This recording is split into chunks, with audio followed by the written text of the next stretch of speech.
like how that cat's just sleeping. Yeah, that's why Elliot's my favorite.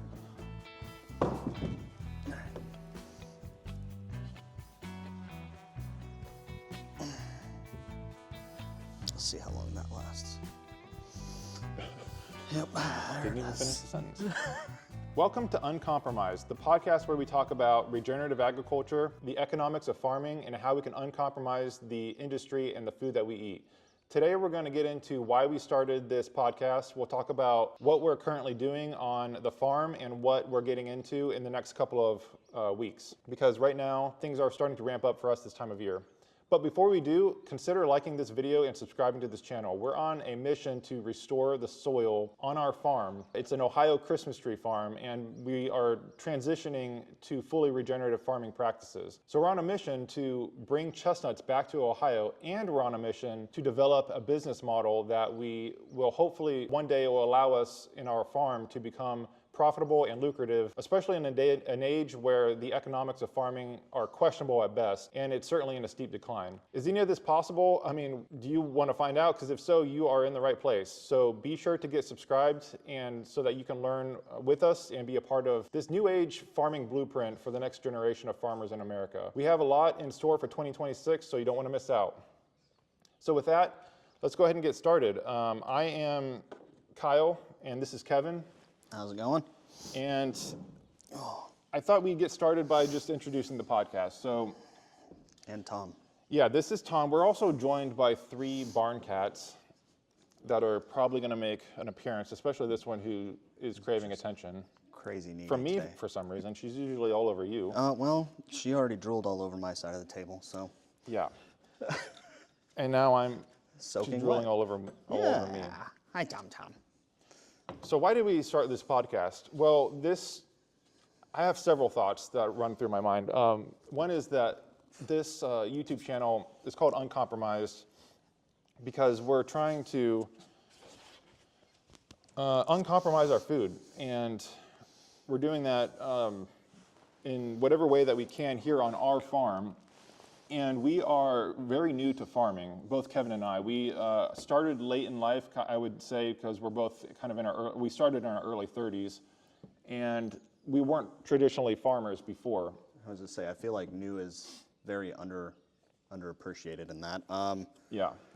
When he says new, we have about, a combined 2 years of experience. So, Yeah. Well, we were new when we started a couple of Right. years ago, and now I still feel like we're learning quite a bit. Every day. To the point where when I do talk to real farmers, like I feel like I'm an impersonator. Right. Yeah. And oftentimes, especially traditional, like I should say conventional farmers, Yeah. they use words that I just don't even understand, because like even combining, like, I mean, I know what that is, but we don't use a combine or anything like that on our farm, because we grow Christmas trees. We're all learning how to grow chestnuts for the first time, which is interesting. And then we're getting into poultry and beef. Right. So 0 row cropping involved. Yeah. So, We just kind of skipped all over all of that, and we're just getting into holistically managed regenerative practices. So, which is very opposite from everything that's going on around us, because it's all traditional farming, row crop, soybean, corn. Literally all around us, yeah. We're surrounded by it. In fact, I mean, this farm used to be that, and we're in the restoration phase of it all. So the fact that everything is new to us and we're in that restoration phase, we have that 3 to 5 year period where we're just letting the soil rest. It allows us to kind of document the process, and not only for ourselves, but for other farmers who might want to do the same. Well, document the process, and also, like, financially, we can't just roll over straight into regenerative farming and putting out a product. Right. This gave us time to apply for grants through The FSA, FSA. and there was another acronym, I always forget. So it gave us time to apply for that, get that grant and everything like that, and it gave us kind of a timeline and spreadsheet that they worked out for us. We worked with them, figured out our soil type, where we need to be, what we need to do, worked with I'm going to forget the name of the seed source that we use, but we worked with a company, and we can link that in the description. Yeah. I forget the name. Yeah, so we worked with them to dial each year, summer, winter crop, what we needed to be putting down, what it's going to do to the soil, how they work together, how it's going to affect long term. Phenomenal people. So we've done that now for 3 years. Yep. And we're getting ready to put in our grazing crop, which will sit for about 2 years. I believe so. About 2 years, and then we'll start putting livestock on it, cattle. Right. So that'll be the last time we see that field, Right. which is a big milestone. Right, huge milestone for us. Yeah, so last time we're gonna do any kind of crimping and no-till seeding, which is the process that we use here, because, you know, the fundamentals of regenerative farming, there's 7 of them, and I always forget most of them. But I know it's essentially, you know, the exact opposite of what we think of when we think of traditional farming. Yeah. I know, and the terminology is always, it's kind of a misnomer, because regenerative is technically the traditional form of farming. Right. And then I try to use the word conventional to describe the like big ag monocrop industry. Right. But there's all kinds of different ways to label them. Yeah. So, I mean, I guess regenerative, the easiest way to describe it is the exact opposite, how our grandparents' grandparents used to farm. Yeah. Before, well, no, because they still did tilling and stuff like that. They did. That's true. So, That's true. And one of the big points of regenerative is not to disturb the soil. Yeah. Because you're killing all the microbes and all of your subsurface. Like, hi, Joey. Yeah, there's a couple cats down here if you see us looking down and petting them. But that is one reason. So we wanted to document it for ourselves and then for other people as well, in case they wanted to follow along. Yeah. We also, we all work outside of the farm, and so we kind of do this in our evenings and our weekends for the most part. Kevin has a little bit more flexibility there. Oh, so does your dad, though, now. Yeah, that he's retired. Now that he's retired, that helps a lot, actually. Yeah. But I do have a 9-to-5 that keeps me busy during the week. And I also try to produce, you know, short form videos on YouTube. So when I say short form, I don't mean TikTok. I mean like 12 to 15 minute, more like niche videos to describe certain things. But those take a lot of work and a lot of time that I often don't have. So the theory is that a podcast would help get a lot of the points across and document a lot of this through conversation in a way that won't take me nearly as long to produce and to upload on a regular basis. And it's stuff that you miss, you overlook and stuff when you're so much of that talking too. about short form videos and stuff like that. Yeah. Like you're getting in the videos, you're kind of getting the meat and potatoes of the bit. You're not getting all the seasoning, all the prep, all the everything that goes into it, what we're using, all those anecdotes along the way. Right. Which I think are really just as important, honestly, because that's where you like all the failures and all the learning that happens is through those little anecdotes that don't get into those shorter form videos. Right. Which we'll try and share here as much as we can. Yeah. So the idea, and there's going to be different formats that I want to kind of experiment with, but one is to kind of just overview the week before us that we had. So going back and seeing what we did this past week and just talking about that, all the chores that we did, especially when we have milestones like Field 7 and that last seeding and crimping that we're doing. Right. So stuff like that. And it also kind of, the way we started the conversation about wanting to do a podcast was very similar to how we started with the coffee hut. Right. Because that happened kind of through just an organic conversation. Oftentimes when we're doing like chicken chores, when we're moving the electric fence, and that takes us, you know, about 45 minutes to do. And so during that time, we often just brainstorm some ideas, and that's largely how the coffee hut got inspired and started. And then I know this past summer, especially later in the summer, we were talking about, we kind of threw around the idea of a podcast, and that kind of just developed until ultimately we were like, let's just try it and see how it goes. Worst case, it fails. Yeah, worst case, it fails. Just like everything else we're doing, it seems like. Yeah. So yeah, that's kind of the introduction to the podcast. We are going to do more of a deep dive on our backgrounds and the farm itself in later episodes. But right now, I just kind of wanted to, especially since no one's actually watching this, it's kind of the good thing about doing a first episode is that no one watches it, so we get to try, and it's really just a prototype for us, and see how it goes. But anything else we should talk about? No, I mean, eventually your dad will come on. We'll try and get some some guests. Right, That's how you say that word. Yeah. So yeah, we'll try and get some guests on here, some local farmers that we work with and everything like that. Yeah, because we do work with a lot of, I mean, we try to, so one of the primary points that we try to emphasize when it comes to the farming business and that business side of things is to stay as local as possible. Right. What do you say? Community over country, which was triggering at first, but ultimately it makes sense. Like, there's no reason we should be outsourcing our meat, our food, our grains, everything to different areas when we can grow it all here. We can work as a community to build a community where we're not relying on people from different regions of the country. Right.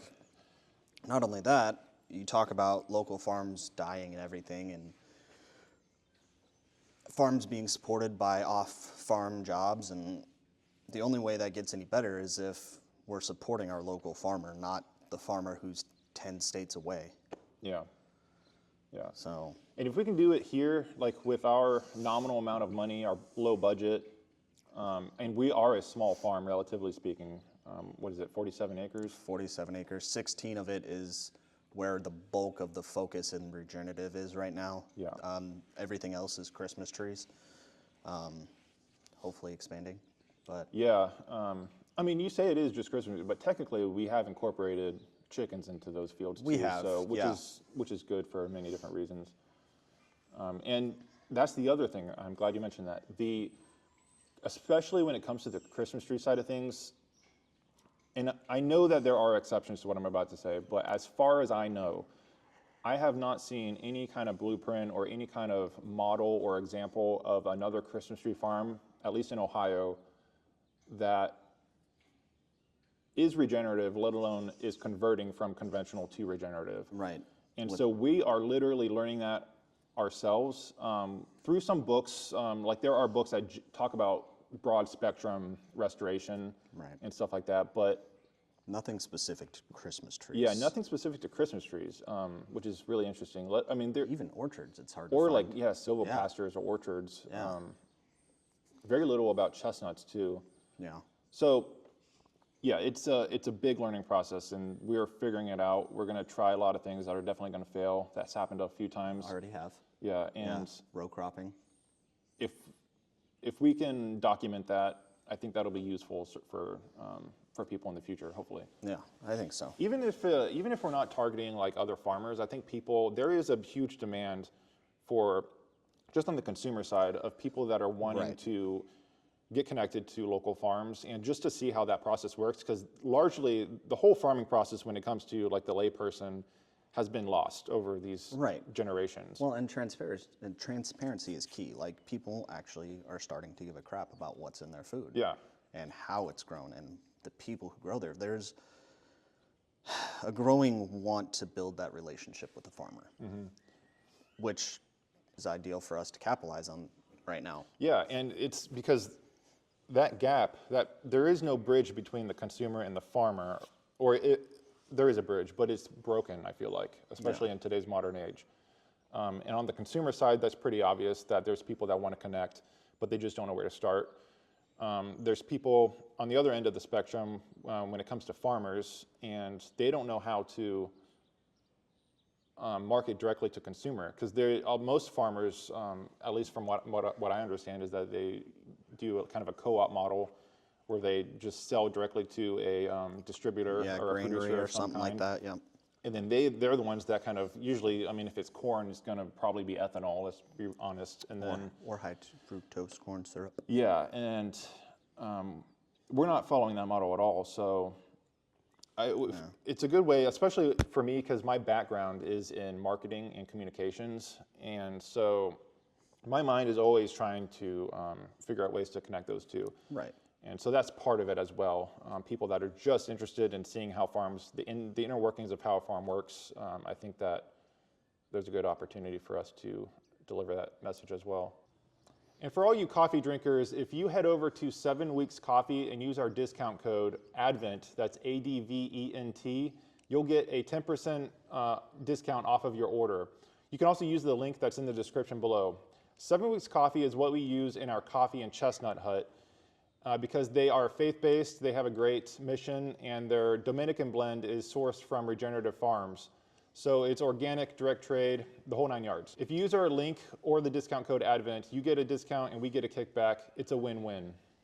Yeah, absolutely. And so what I've seen, so as I talk to my friends from the military and everything like that, and I tell them, hey, this is what we're doing, this is what my day looks like kind of thing, and every single one of them is like over the moon excited about it and super excited to support this and hope that wherever they end up retiring has something along these lines. Yeah, see, that's interesting too. Yeah, so I see that and I'm like, that's crazy because I know our history and everything, and I'm like, I would have never expected you to end up in the same conversation that I ended up in. Right. Yeah. I actually have a buddy who's down in Florida right now. His wife's a lawyer. He's an officer now. She started studying environmental law and everything like that. So I told her, I was like, you probably never heard of regenerative agriculture, and she just went off on a tangent, just bam, down the rabbit hole, and ended up being like a 3-hour conversation, and she's like, you should talk to John. And that was another 2-hour conversation. It was phenomenal. Wow. So she's trying to do like the legal side of... She works as a lawyer down in Florida, and I don't remember where she ended up landing in her direct path of law.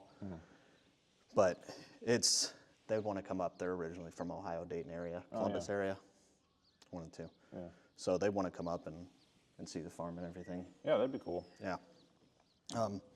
But yeah, no, it's... So do you have other people, so when you were in the military, how many of them were from, rural America, from farmland? And then how many of them do you think are currently in that space right now that they've probably left?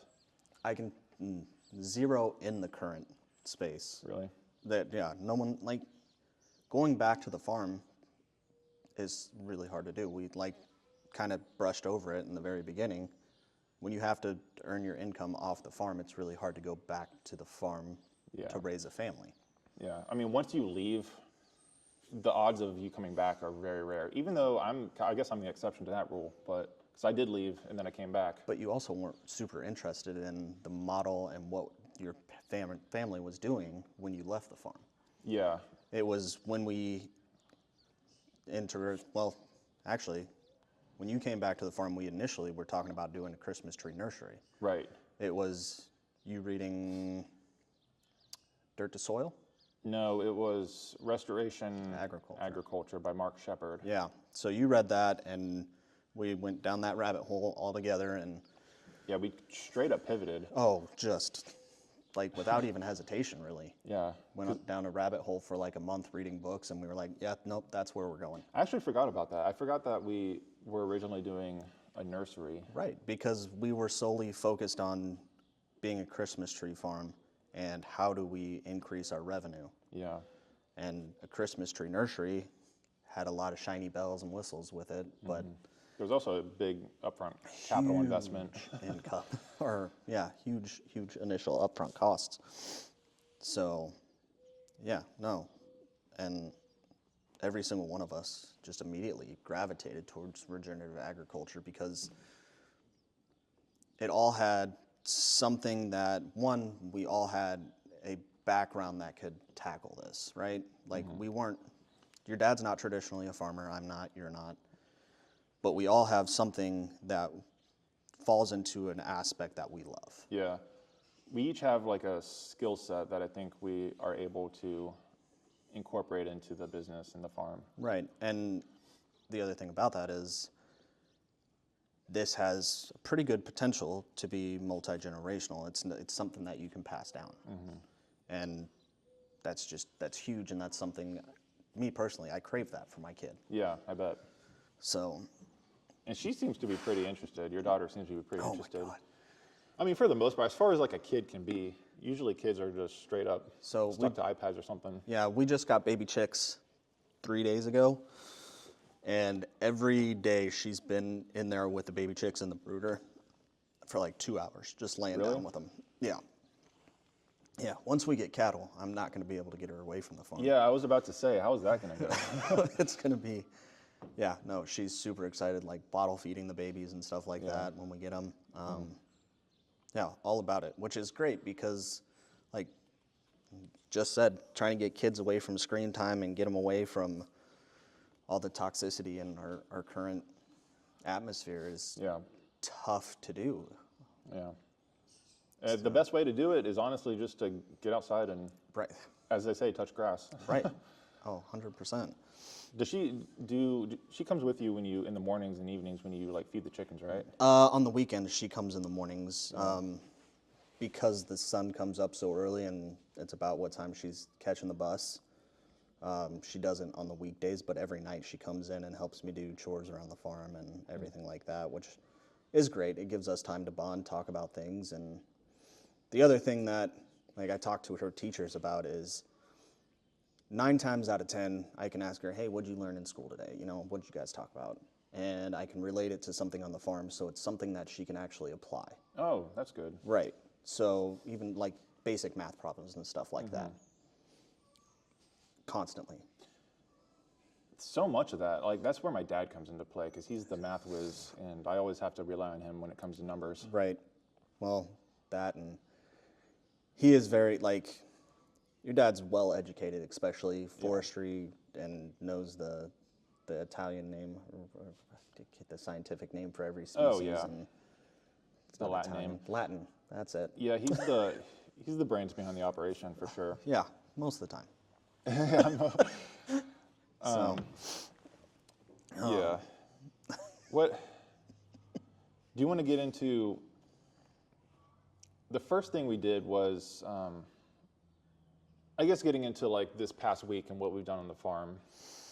We've done a lot of things actually this past week. It's been a slower week, but we got a lot done in terms of prepping for what's about to come. Right, because it's about to get crazy busy. Yeah, one being the laying hens. So we got them. It's currently March, middle of March, and so because the seasons are changing, we had them stored in a barn over winter, and so earlier this week we moved them out of the stalls where they were all winter long into the eggmobile, and then we transferred them over into the Christmas tree fields. So they're out on pasture again, where they will remain until late fall. So they'll be there for a while, and they'll be able to till about November. Yeah, ideally. And I mean, there's so with our layers, we have our 2-year-olds and our 1-year-olds right now. And it's still not the most ideal situation. We're, like we've said, very early into this adventure. So the stalls that they're in are inside a barn, so they don't have access to pasture, which is a huge thing that everyone dislikes. Like, nobody loves that idea. Yeah. So, teasing a little bit, we'll have a video coming down the line here, probably released October, November timeframe, once we get the big eggmobile that'll hold over 60 birds. Yeah. But yeah, so got them out of our stalls down here, which this is a 1915 barn, something like that. Yeah, early 1900s. Yeah, so old barn. We have some old horse stalls down there that we separated 63 birds, roughly 20 per pen, and that's where they wintered. Got them out into the pasture, which was our smoothest process by far. Do you remember the first time we had to move those things? It was a freaking nightmare. So, well, it was an absolute nightmare. We didn't have the eggmobile. No. At that point, we were using chicken tractors for all of them, which was another nightmare. Yeah, we had to. We were kind of we didn't want to, but it was the only thing we had available, and we had to get them out there. So we used what we had, and Yeah. it worked, but also, we ran into some obvious problems there. Yeah. Collecting eggs. Yeah. We Collecting probably eggs. ran over. Oh, just as many as we picked up. Yeah. But the thing that made a really big difference was my daughter. My daughter spending time with the chicks as they were young. Yeah. Getting them used to human contact and everything like that. And She was also able to crawl into the tractor and collect a lot of the eggs too. she didn't always like it. Yeah. Not by any means. Yeah, but that was super helpful because otherwise, Yeah. Oh no, there's no way I was crawling back there. yeah. And I'm only available, a fraction of the time. Right. And your mom and dad aren't. Well, your mom's crawling into that chicken tractor when we were moving them into the Eggmobile the first time. Really? Yeah, she was in there, which was crazy. Did I miss that? Yeah. I must have missed that. Yeah, you missed that. And that was shortly after she broke her kneecap. Right. Like, your mom's a champ, dude. That's crazy. Yeah, because you're also like crawling around where they pooped. Oh, covered in it. Yeah. So an Eggmobile is infinitely better.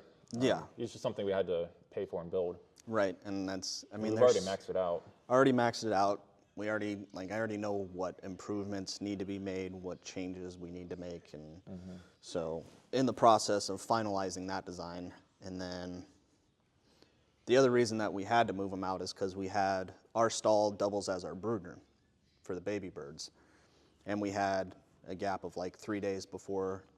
Well, your parents were going down to Florida, and then we had the chicks coming in like 3 days later, so we had to get them out there. Which wasn't the best day because it was, what, Cold. 30, 40 degrees. Yeah. And then it got colder. Yeah, and the after wind. But they managed. They managed just fine. And yeah, no, they are super happy doing their job around the Christmas trees. So the benefits of having them out in the Christmas trees right now, they're not out in Field 7, which is where the chestnut trees are and where we're regenerating the soil. They're not out there yet just because it's not ready for them to be out there. We're just letting it rest. That's Yeah. that's the main thing. So we have them running through the Christmas trees, and they provide a good amount of pesticide prevention and then fertilizer. Lots and lots of fertilizer. Yeah. And then they do weed control. And they scratch around all the trees, and to the best of my knowledge, they haven't over-rooted around a tree and caused any trees to die or anything like that. In fact, it's been like, that's like the most impressive, most efficient part of the whole thing is that just how well that they clean around the trees, every single tree. Yeah. It's pretty amazing. So, and they get, I forget how many square feet it is. The length of fence is 300 feet. Right, we have 3 sections. Yeah, 100 Yeah, foot. so 300 feet of fencing, and they spend roughly 3 to 4 days in each section. So the amount of work they do in that time is just Yeah, and they're working crazy. not just with weeds, but also they're eating all the grubs and the pests and stuff like that. So Yeah, because again, being a regenerative farm, you don't use any chemicals or anything like that. And so the chickens are the ones that take care of that thing. yeah, they do a lot of heavy lifting and make sure we don't have to be out there doing as much. Yeah, yeah. So, no, huge bonus. I mean, as we're talking about chickens and everything like that, the way that we're doing it is as a rotation. So our layers get about 3 years before they have that big drop off in production. Then they become our stewing hens, and then the next rotation comes in. The birds that we have, our chicks, will go into the egg or to a chicken tractor, into the point where they're big enough and they start laying eggs and everything like that, and then they'll rotate in. This batch, we're starting our second trial sample of meat birds. Yeah. Because the first one, I did a really good job at not researching what birds we should have been using, and we decided to go with what was free from the hatchery. That was such a newbie mistake that we Right. made. That was totally 100% avoidable. 100%. Yeah, we chose the wrong. We got Buff Rhode Island Orpingtons, Reds. Buff Orpingtons and That's Rhode right. Island Reds. Yeah, we got those because they were cheap, weren't they? They came free. So if the way it worked is if you ordered so many laying hens, you got Yeah. like 25 birds. It might not have been free. It might have been for $5. Yeah. And we were like, yeah, that's a no-brainer. We'll just, Just- I mean, they were a test batch, so I mean, that was our thought process right, there. we got our evisceration pretty well dialed in now. Yeah. There's still a few chinks in the armor. I'm still not quite good at it, but I'm better at other things, other aspects of that. Yeah.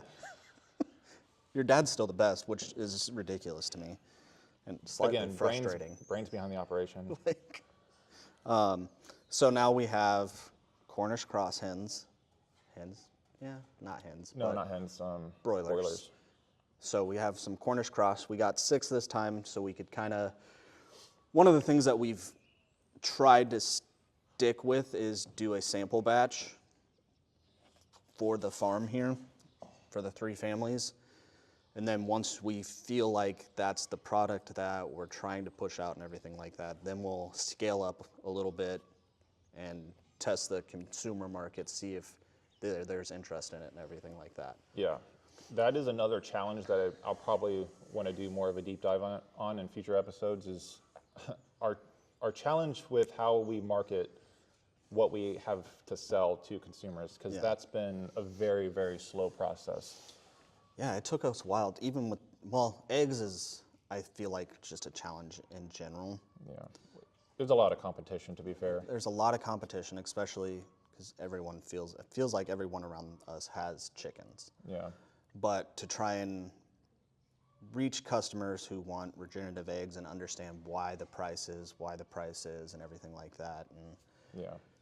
once we've, this year, I feel like we kind of broke the barrier, and we're finally going to not even make some money. We're going to break even, maybe on feed this year.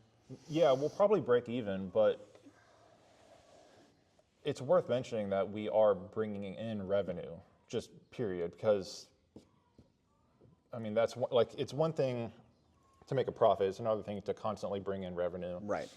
Which is why, I mean, I don't want to get into it too much in this episode, but that is one of the big reasons why we started a coffee hut. Right. Was for us to bring in revenue all year long, because otherwise the only revenue that this farm brings in is in 4 days that happens at the end of the year for the Christmas tree season. Well, and then on that note, it's important to say that the Christmas tree farm is not part of the Advent Fresh Mark LLC. Right.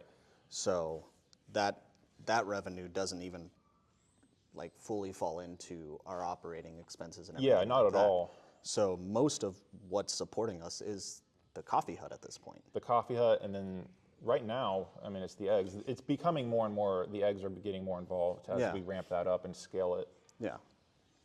I mean, yeah, I don't think we're going to be profitable when it comes to chicken eggs for a few more years, but it is, the revenue that it brings in is very helpful for us to pay for feed and to pay for expenses so that we don't have to do that out of pocket. Right. Which is what we did the first year or two, and that was pretty rough. That was extremely rough. Yeah. So, but yeah, no, that's finally starting to level out, starting to pick up. I mean, last summer, with 60 laying hens, I think at one point your dad said we had like 60 some odd dozen eggs in the fridge. Yeah, which that we couldn't sell. Couldn't sell. Ended up giving a bunch of them to the church. Yeah. And that's okay. I mean, it's the balance that we're trying to do, because we need to sell more eggs to make more money, obviously. But if the demand isn't there, or if we're not able to find the right audience and the personas and stuff, then we're gonna have that problem all over again, where we just sit on a batch of inventory that's about to expire. Yeah. And so eggs are tricky in that way, where you have to balance that somehow, which is different from how, like you mentioned, like a lot of the homesteads that are around us. Yeah. They all have chickens, they all have their own eggs, but there's a couple things that's different between us and them, and one is that they aren't doing it to make money per se. They might want to make some change here and there, but we have a big goal where we're openly and confidently trying to be profitable with everything that we're selling, because it kind of infuriates me how in society, people refuse to pay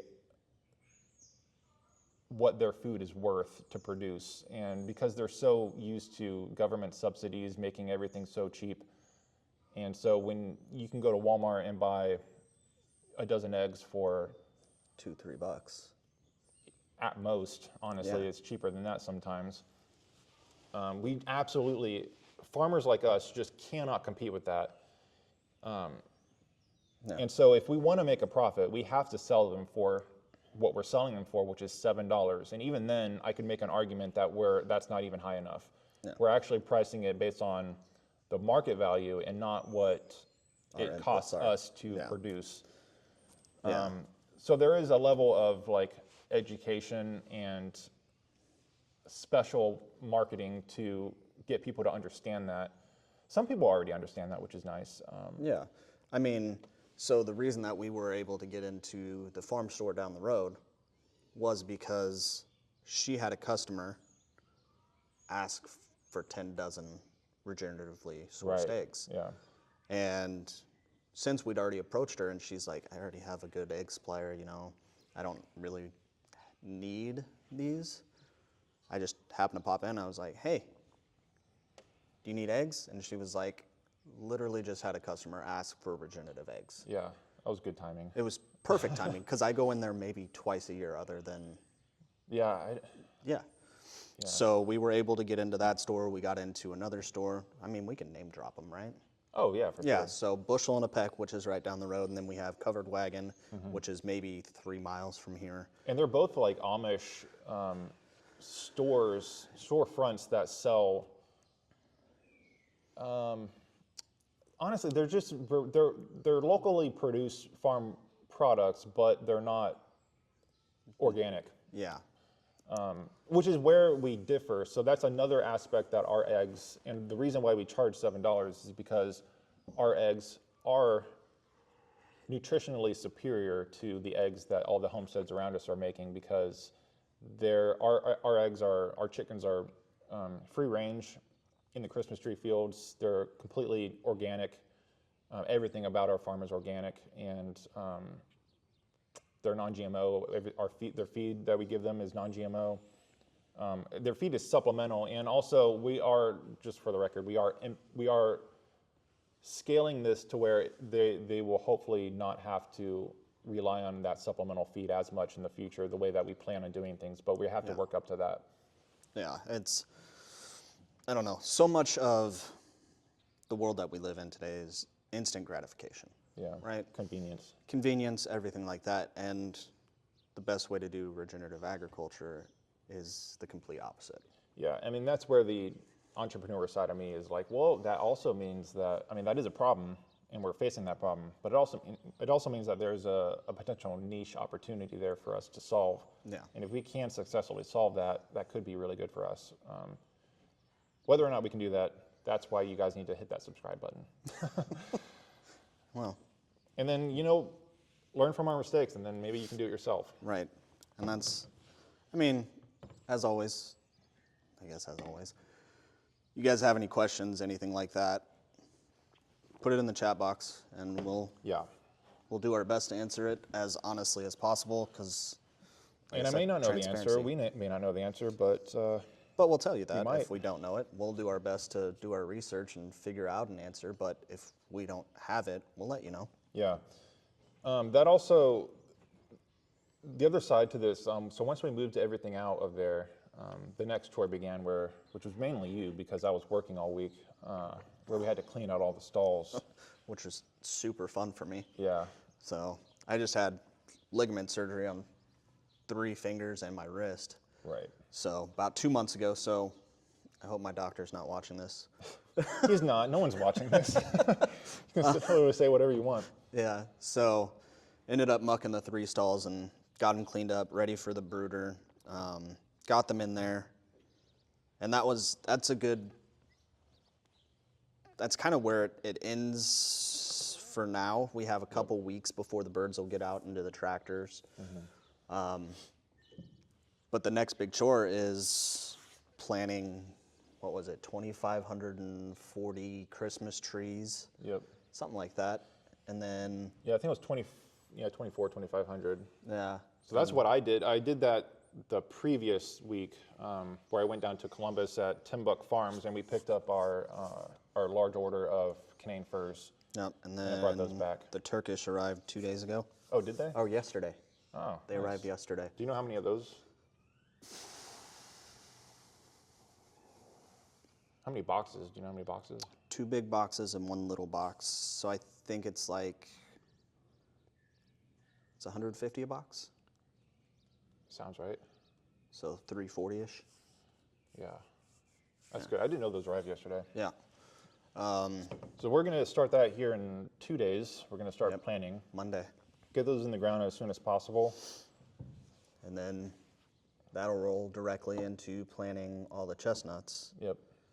Yeah. That's going to take us we estimate it'll take us a full week to plant all those Christmas tree seedlings in the ground. And so the week after that is when we'll start the chestnut planting? Chestnut. No. No. Tubes, right? No. Yeah. I don't know. I think I think they're going to be in the greenhouse for a couple weeks. Yeah, because we just did that. Yeah. So our chestnuts, we score them and we grow them straight from seed. Yeah. So we cold soak or we cold stratificate them over winter, and it's right out. I'm pointing over there because that's where the pile of mulch is that we bury them under, and we let them sit there all winter long. And then just a couple weeks ago, we dug them out of there and then planted them in little bags of soil and compost, and then we put those in the really, really small 6x10 greenhouse. Yeah. Where they'll grow for a month or so, I guess. I don't really know how long, but they'll grow to be about a foot tall. And then once those are ready, then we'll go out into field 7 and plant them in the ground, and then put a grow tube around it. Yep. And then this year we're also on top of the grow tube. I think about a quarter of the trees. What's the final number? Like 500 that we're gonna have? I think it's 380 this year. No, I mean in total? 533. Yeah. So I think we're doing about a third of them with the wire mesh and T-posts. Yeah, we're doing that this year, right? We're doing that. We're doing about a third of them this year. So that comes immediately after. So we'll plant, then we'll plant the chestnuts, then we'll crimp and seed our pasture mix, and then we'll put our wire mesh and T-posts in. It'll be interesting how that goes. Yeah. And then That'll be the first time we've done the wire mesh. right. So, and we'll document that whole thing, and super excited to try out our new gas-powered driver. Yeah. But in between that, you also have the rollout of the coffee hut. Yep. So, Are you excited about that? yes and no. Yes and no. It makes everything. It just throws another thing into the mix that we're constantly doing. Yeah. But I'm excited to get out there and talk to people and interact and make good coffee and drink good coffee. And I know for the uninitiated here, it's probably weird that we started a coffee hut in general. I do have a whole video on that explains that, and we'll probably dive into that once we actually start the coffee up again. In that episode of the podcast, we'll talk more about that. yeah, which is super fun because, as you've guessed, probably, we didn't have any experience with coffee. Completely new to that too. Like to drink it, didn't know anything about it really. Yeah. You know, we're newbies at pretty much everything we're doing. Right. Which, I don't know, it's the spice of life, man. Right. Just constant new adventures that I never saw myself doing. I don't think you ever saw yourself. No, not at all. I know your parents didn't even drink coffee. No, not at all until we started the coffee hut. Right. Even then, they pretty much still stick with decaf at the most. So, yeah, no, it's definitely an adventure. No, I love it. We also, excuse me. talk about Oh, the cat's finally left us alone. Well, yeah. I mean, Elliot's still hanging out there. But Looking Elliot's himself? so chill. You also picked up the baby chicks this past week. Yeah, I picked them down up. to Cincinnati. Yeah, well, a little bit north of Cincinnati, Mount Healthy Hatcheries, Yep. which have always been great to us. And yeah, picked them up about an hour south of here. They traveled great. They did great. They've been in there in the brooder for about, today's day 4. Haven't lost any of them. Which is also the first time, didn't we lose? We've We've always lost at least one. At least one. Actually, I think it's only been, oh no, the first year we lost 2, but that was out of 90 birds the first year. True. Last year we lost 1 on like day 3, just Out of nowhere. out of nowhere. This year they've just done really, really well so far. Already starting to lose their fluff, which is kind of sad because they're about to enter that transitional phase where they're not as cute anymore. Yeah, they turn into little raptors. Yeah, yeah. It's always amusing to me to watch. Like day 1, you put them in there and they're all stumbling around like little drunk chicks. Yeah. And now they're little velociraptors running over each other, and hilarious to sit and watch. Yeah. So, yeah, 2 nights ago, Reagan and I spent almost 2 hours in there. Elliot laid on my lap the entire time. Just super chill, man. She didn't mess with the chickens? No, 0 interest in those little chicks, man. That's interesting. Yeah, I told you, Elliot's my favorite. Yeah. So, yeah. But And so the laying hens, what variety did we get? Are those Rhode Islands? they're all Rhode Islands. We kind of tried to do buffs, but Rhode Islands just happened.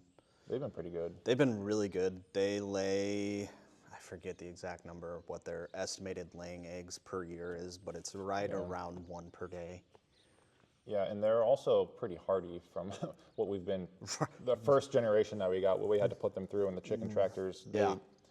They're rough looking, but they survived a lot. Yeah, no, they are very hardy, I would say. And I mean, considering they've been out in the eggmobile, and at one point it was 19 degrees out in the eggmobile, and they did perfectly fine.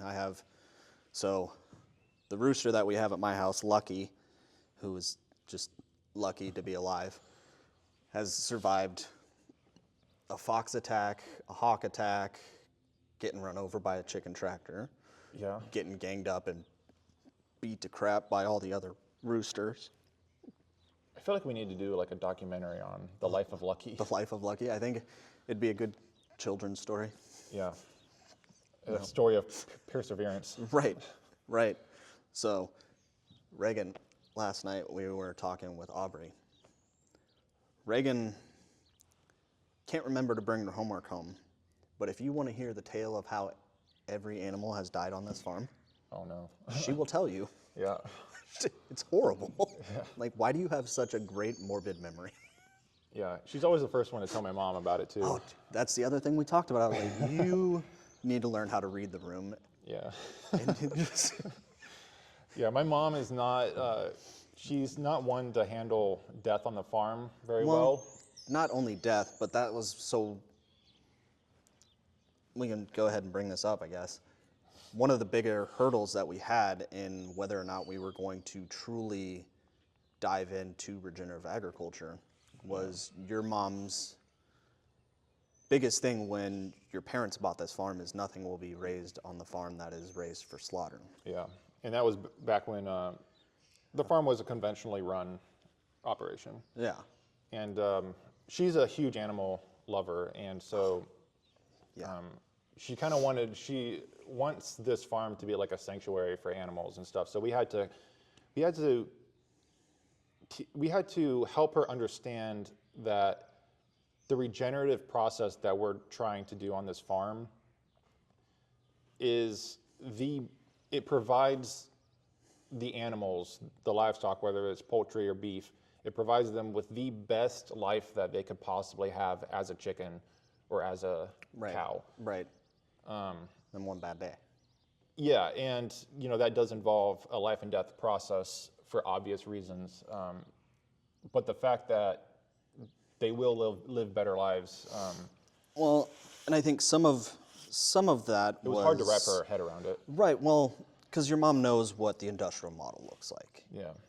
And the only way to hopefully pull people away from the industrial model is to have regenerative farms like ours in place, where the life of the animal is celebrated, encouraged, and everything like that, until it's time for that animal to become food. So once she kind of wrapped her head around that, it was, okay, they can be raised here, but they will not be slaughtered on this farm. And we've stayed true to that. And I think we'll always be able to stay true to that. So, yeah, once we got over that hurdle, which was like a 4-month hurdle, which, once again, was a great reason that regenerative agriculture takes a while to get. A long time, yeah. Yeah. Once we got her over that and everything, it was pretty smooth sailing. Yeah. And she doesn't really get involved too much with the animals that we raise, and but she has 3 donkeys, 6 or 7 goats, a whole flock of birds and turkeys and all that. Yeah, there's still a good sanctuary here for them, and we're just trying to figure out how to incorporate that, I guess, as much as possible. But yeah, all of her chickens and her whole flock of it's a mixture of different varieties and stuff, but they're all like super old, aren't they? For the most part, they're definitely past their prime laying age, which we would turn into stewing hens. But one of the, I guess you could call it a benefit, is not all of our birds will become stewing hens. They will replenish her flock, which is something that she really enjoys. Yeah. So yeah, it's kind of a win-win. And then even like when we talk about the cattle that we're going to be putting on the land here in a year and a half, 2 years, is not all of them are going to be steers used for meat. We're going to have a few milking ones, right? A few milking cattle and everything like that, where, I don't know, we'll see how much she struggles with that, because I don't necessarily see her staying away from cattle. Yeah, no, that'll be interesting Yeah. to see how that goes. So The cattle was a whole new, I haven't even done my research on that yet. dude, that's, My dad's already started. He started a while ago. well, he also has not relinquished any of his books yet to us. Yeah, I know. He spent the entire winter like Even if he, deep diving into it. I don't have the time right now to read some of that stuff. Right. I will eventually. I'll get around to it, but They'll end up in the coffee hut, and yeah, that's where we'll that's do our reading season for us. Yeah, pretty much. That's, yeah, no, dude, we should get like little tables and put them out, and then people can come to our library and do some light reading and have a coffee. That is such a West Coast, like Portland thing, which is partly where we got the inspiration to start this. But yeah, that's actually not a bad idea. I mean, it'd be kind of hard to do in a parking lot, but Yeah, I don't see it working in like the locations that we're at right now. But there might be, I don't know, there might be like that Parkinson's event that we do sometimes. Right. That might be a decent one to do that. that might be a good one to do it at. And then if we ever get to the point where, like, we've had the conversation about having a coffee place here on the farm. Yeah, which I really want to do. I just Yeah, don't know how to do that yet, but you know, that's super long term. Yeah. Super long term. which, geez, you could fill 5 podcasts with long-term plans. Oh yeah. I mean, yeah. Yeah. We'll probably will do that at some point. I think so. Yeah. So tell me why Lucky we haven't merged Lucky into the other flock for my mom. Is there a reason why we didn't do that? Because she already has a couple roosters in there, and I don't know how that transition would go, but I think the biggest reason is to teach my daughter some responsibility. Oh, yeah, that's true. Yeah. I forgot you said that before. Yeah, I mean, so she has her rabbit, the cat, the dog, and Lucky. Yeah. I'd like to slowly increase that, but until I have the funds to do a better chicken coop area. Yeah, you still have to build out the chicken run, right? I have to do a chicken run, and I still have to do a laundry list of things I need to do. An awning over where we're going to process the chickens. Yeah, because we do all of the chicken evisceration basically in his backyard. He has a huge backyard with an exterior garage and everything, and that's where we do all that. But we still have to, I mean, it's usable right now. We're able to do it, but... Right, but when you're doing it in August and it's 100 degrees and you're in the beating sun, it's yeah. slightly miserable. It would be nice if it was fully enclosed, but for now, I guess we'll just put up an awning, and that'll help a lot too. Yeah, no, that'll help quite a bit just to have some shade. Is that something you're trying to get to this year? I'd like to. It all depends on what we got funds available. Yeah. I mean, the bulk of our funds are probably going to go to the big egg mobile. Yeah. We also still need to buy a scolder. Scolder, yeah. Yep. Yep. And the way we'll do that, I think, everything's subject to change, but it'll probably be Coffee Hut funds. Which is another good thing about having constant revenue in. Even though we may not be profitable, we're having revenue in so that we could buy these things. Otherwise, it's coming straight out of our pocket. Which is rough. Yeah. Yeah. And then let's see what else. So getting into, we've talked about everything that we've done this past week, and we know that next week is planting season, so we're getting prepped for that. We have the way we're doing it, and I'll explain this a little bit more probably next week. But we have hand drills, just regular old battery-powered hand drills. So I think let's start a little further back here, right? So Christmas tree season comes around December. They come out, choose your own tree, cut it down. Yep. And then after Christmas and New Year's, your dad gets out there and he planes the stumps down. And then we go through and we'll make sure there's no double trunks and see what trees are going to sell and everything like that, cut those all down.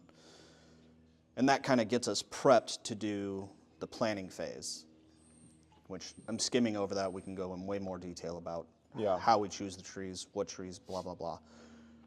We'll cover that in another episode, podcast.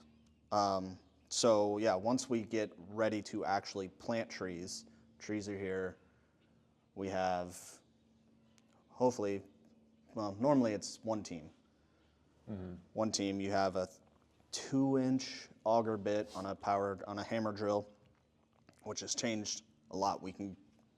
Later episode, we'll go into how that evolved. We just started using these smaller hand drills, I think, a year ago. And it cut our time in... a lot. Yeah, what used to take 3 weeks. Not just time, but like sheer effort. Oh, dude, be sore as all get out for days. So now we can get 300 to 400 trees in the ground in a day, which it used to be 100. Yeah. Yeah. So, but auger the hole, then you have someone who will put the sapling in the hole, put some dirt around it, and then we'll go around with some mulch, and that's about it. Yeah, that's literally it. And they sit there for about 8 years until they're ready to be harvested. And cut down during the Christmas tree season. Yeah, I'm looking forward to a Christmas tree harvesting and Christmas tree season podcast. Yeah, I know. That's gonna be tough to do because that is probably the busiest time of the year for right us. now. Yeah, but there's a lot that I've never there's so much that I want to do when it comes to like the YouTube channel and videos and stuff that I just can't do because of how busy we are. But if we can sit down and do a podcast about that, we would cover so much interesting things there. Right. Yeah, I'm beyond excited about that one. Yeah. Oh, rabbit hole, off topic-ish. Do it. Ran into a guy at Full Circle, which is a local brewery here, yesterday, who got a Christmas tree from us for the past 2 years. It's been out of season, so because his son lives over on the West Coast, so he can't always make it back for Christmas, so he'll come like 2 weeks before Thanksgiving. So he comes out, gets his tree and everything like that. But he was talking about how excited he was to be able to get coffee from us this year and everything like that. Really? And yeah, he just super thrilled and over the moon about the direction the farm's going and how we're There's been a incorporating lot. more things. That's been really nice to hear. There's been a lot of people that, like just neighbors and people around us, regular customers, traditional customers of the Christmas tree side of things, that have just been ecstatic with the direction that we've taken the farm in these past few years. Even customers, new customers that we meet at the coffee hut, and just telling them about our endeavors on the farm and how we're transitioning, and people are just so happy to hear that. Yeah. So he also brought up chestnuts. So he hasn't had roasted chestnuts since he was a kid, and I've heard that a lot 60 from a lot of years people. old. Yeah. Yeah. So once again, just super excited to hear that we're growing a chestnut orchard. And Yeah, that's one of the things there's a lot of things I'm really excited for the future, but one of them is being able to roast chestnuts during the Christmas tree season, Right. and offer roasted chestnuts to customers as they're buying their Christmas trees. right, because more than likely that'll be the only time that they do it. Yeah, I mean, it's another thing that's kind of just been lost over the generations in American culture is we've lost chestnuts. I mean, that used to Yeah. be a huge part of American culture pre-1900s, throughout the 17 and 1800s. Before blight.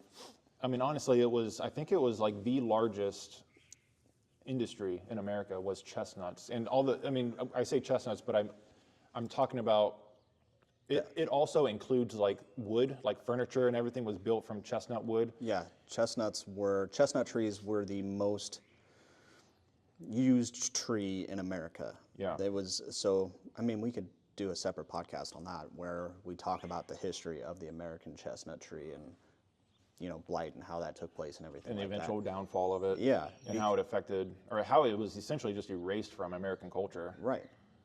Which is incredible. Right. And then, I know most people just don't even. There's been so many people where mentioning chestnuts, and they're like, look at me like, what is a chestnut? right. Like, I know it's in the Christmas song. He's like, do you mean Buckeye? I'm like, no, I mean chestnuts. Don't eat And they're Buckeyes. like, oh, isn't there a song about chestnuts? Yeah. That's always how it goes. Yeah. Yeah. Don't eat Buckeyes. Yeah. I mean, yeah, we are in Ohio, so everyone immediately, their mind goes to Buckeyes. But Right. Well, they look very, very similar. yeah. I didn't know that how similar they looked until last year. Until a little girl put some Buckeyes into our chestnut tray. Yeah, we had to divvy them up.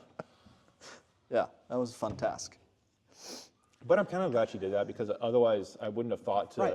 It would be nice. It's a good idea to have a Buckeye and a chestnut so that people can look and see the difference. Yeah, or the similarities, Yeah.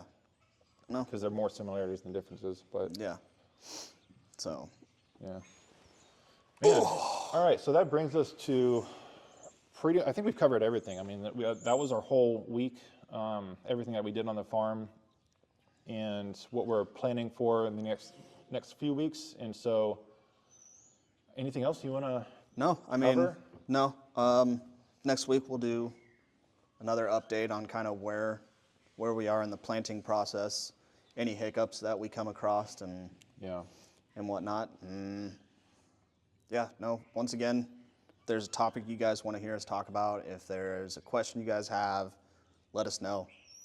We'll do our best to answer it. And Yeah. I mean, seriously, we don't have a lot of views or comments, so any that do come through, I 100% read them immediately and try to reply to them as soon as possible. So. And I'll try and get better about it, because let's be honest, I'm not that one. Well, not that guy. yeah, you're busy doing other things. Yeah, all right, guys. Well, thank you for watching. And once again, please, if you found any value out of this, go ahead and hit that like button, subscribe if you can. And we'll see you guys in the next episode. Yeah, cheers.